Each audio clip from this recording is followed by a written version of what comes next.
Fan de Ludo, bienvenue au Renard Ludique. Vous, chef de groupe, avez le désir de construire un nouveau village près de l'arbre éternel. Mais la tâche va pas être si aisée. Vous avez des bâtiments à édifier, des personnages à rencontrer, des événements à programmer. Alors saurez-vous bâtir la ville la plus prospère d'Everdell ?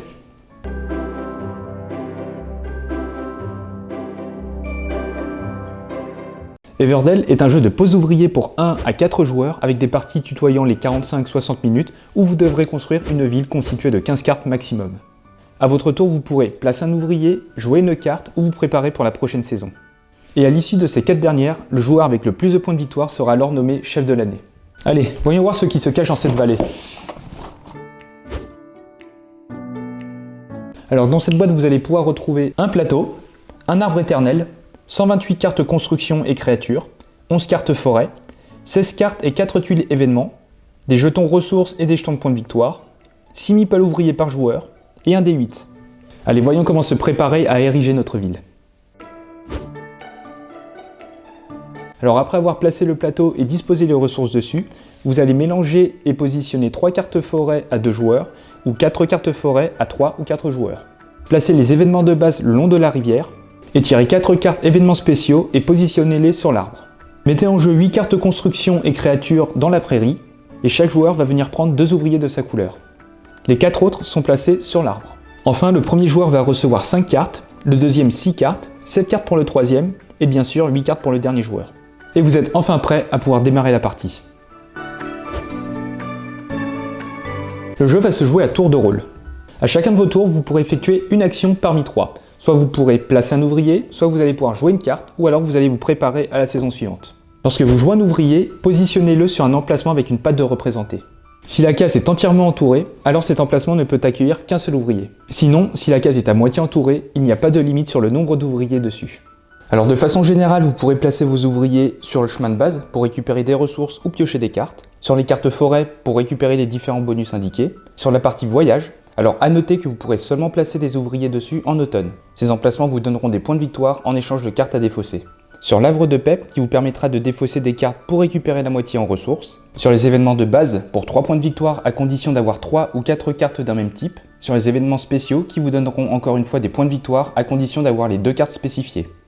Notez que si un emplacement vous permet de piocher, vous ne pourrez jamais excéder les 8 cartes en main. Et d'ailleurs, si vous décidez de jouer une carte, vous pourrez la jouer soit de votre main, soit depuis la prairie.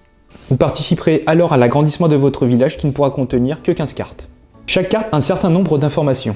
Vous avez tout d'abord le coût de la carte, donc lorsque jouez, dépensez les ressources nécessaires. Vous avez le type, il faut savoir qu'il existe 5 types. Des cartes avec un effet immédiat, des cartes avec un effet permanent, des cartes qui vous accorderont de nouveaux emplacements, des cartes qui vont vous donner des points de victoire à la fin de la partie avec des conditions, et enfin des cartes avec des effets que vous pourrez déclencher immédiatement et à certaines saisons. Vous avez également la limite de la carte en question dans la ville, le nombre de points de victoire qu'elle rapporte en fin de partie, et bien sûr l'effet de la carte. Et concernant les créatures, vous aurez la possibilité de les jouer gratuitement si vous possédez dans votre ville sa carte construction associée. Et enfin la dernière action possible consiste à vous préparer pour la prochaine saison.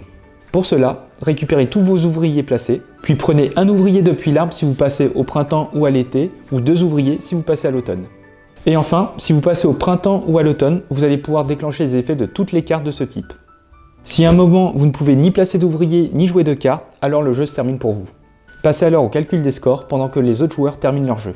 Pour cela, additionnez tous les points de victoire représentés sur vos cartes, ajoutez les jetons, et n'oubliez pas d'additionner les points de victoire des événements. Si vous avez des meeples sur le voyage, ajoutez-les, et enfin, ajoutez les points de victoire des cartes violettes.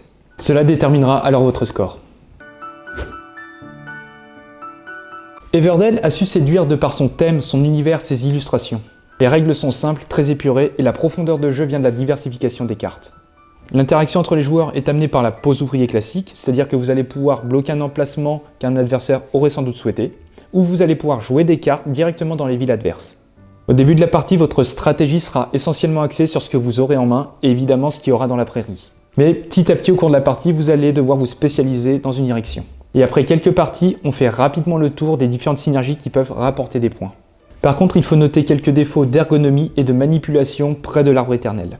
Les cartes événements sont assez petites et peuvent être placées assez loin des joueurs si vous jouez à 4. Du coup, ce qui amène souvent à perdre le fil des événements et à les mettre au second plan.